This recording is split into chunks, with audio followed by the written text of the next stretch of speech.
What thoughts do you have about the downsides of the massive expansion, both of data centers and artificial intelligence? The first is, if we don't do this, China and Russia are going to do it.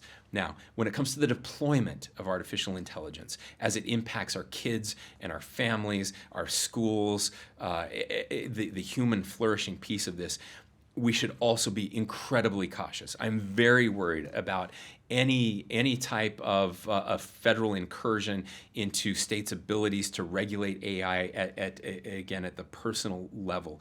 TikTok and others that have been so dangerous and just awful for our kids and our families. AI is going to be even worse. And certainly in Utah, we're going to do everything we can to push back on those tools. Pete Buttigieg, in an earlier interview in this series, raised this and talked about growing up in the Midwest where over the course of 20 or 30 years, most of the auto jobs disappeared. Yeah. And he foresees possibly the same thing happening with AI, except not in 20 or 30 years, happening in 3 or 4 or 5 years. Yeah. Is that on your mind? It absolutely is. Plumbers are going to do great.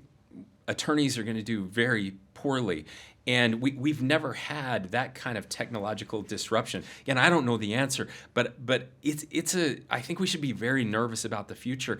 And what we're trying to do in Utah is to adopt a human flourishing model around AI to help companies understand that they have a responsibility not just to make money, but to actually make sure that their products make human life better for all of us, and that we should be working closely together. Are those efforts going to be overwhelmed, though, if we're building more nuclear reactors, to build more data centers, to deploy more AI at an unbelievable speed with billions and billions of dollars of investments? Yeah, well, look, potentially. But there are certain things we can do and certain things that are just impossible to do. Like that investment is going to happen, that building is going to happen somewhere no matter what. And so we should make sure that it happens in the right way.